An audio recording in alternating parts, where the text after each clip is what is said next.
ದೇಶದಲ್ಲಿ ಬೇರೆ ಬೇರೆ ಕ್ಷೇತ್ರದವರೆಲ್ಲ ನಿರೀಕ್ಷೆ ಮಾಡ್ತಿದ್ದಾರೆ ಈ ಬಾರಿ ಬಜೆಟ್ ಅಲ್ಲಿ ಏನಿರಬಹುದು ಅಂತ. ಅದ್ರ ಜೊತೆಗೆ ಈ ಮಾದಕ ವಸ್ತುಗಳ ವ್ಯಸನಿಗಳಿರ್ತೀರಲ್ಲ, ಖಂಡಿತವಾಗ್ಲೂ ನಿಮಗೆ ಅತಿ ದೊಡ್ಡ ಶಾಕ್ ಎದುರಾಗುವಂತ ಸಾಧ್ಯತೆಗಳಿದೆ ಅಂತ. ಸಿಗರೇಟು, ತಂಬಾಕು, ಪಾನ್ ಮಸಾಲಗಳು ದುಬಾರಿ ಆಗುತ್ತಂತೆ. ಕಳೆದ ಸೆಪ್ಟೆಂಬರ್ನಲ್ಲಿ ಮಾಡಲಾಗಿದ್ದ ಜಿಎಸ್ಟಿ ಸುಧಾರಣೆಗಳ ಅಡಿಯಲ್ಲಿ ಇಂತಹ ಉತ್ಪನ್ನಗಳ ಮೇಲಿನ ಹೆಚ್ಚುವರಿ ತೆರಿಗೆಯನ್ನು ಶೇಕಡ 28ರಿಂದ ಶೇಕಡ 40ಕ್ಕೆ ಏರಿಸಲಾಗಿತ್ತು.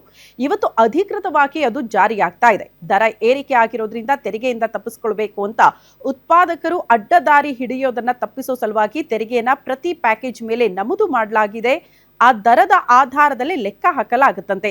ಇದರಡಿ ಫಿಲ್ಟರ್ ಇಲ್ಲದ 65 ಎಂಎಂ ಸಿಗರೇಟ್ಗೆ ₹2.5 ತೆರಿಗೆ ಬಿದ್ದರೆ ಮಧ್ಯಮ ಗಾತ್ರಕ್ಕೆ ₹4, ಬ್ರಾಂಡೆಡ್ಗೆ ₹8.5 ವಿಧಿಸಲಾಗ್ತಾ ಇದೆ. ಜಗಿಯುವ ತಂಬಾಕಿಗೆ 82 ಪೈಸೆ, ಗುಟ್ಕಾಗೆ 91 ಪೈಸೆ, ಪಾನ್ ಮಸಾಲಗೆ 88 ಪೈಸೆ ತೆರಿಗೆ ಬೀಳುತ್ತೆ. ಹಾಗಾಗಿ ಇನ್ನು ಮೇಲೆ ಸಿಗರೇಟು, ತಂಬಾಕು ಇಂಥದ್ದನ್ನ ಬಳಕೆ ಮಾಡ್ತಿರಲ್ಲ, ಸ್ವಲ್ಪ ದುಬಾರಿ ಆಗುತ್ತೆ, ಹುಷಾರಾಗಿರಿ ಅಂತ.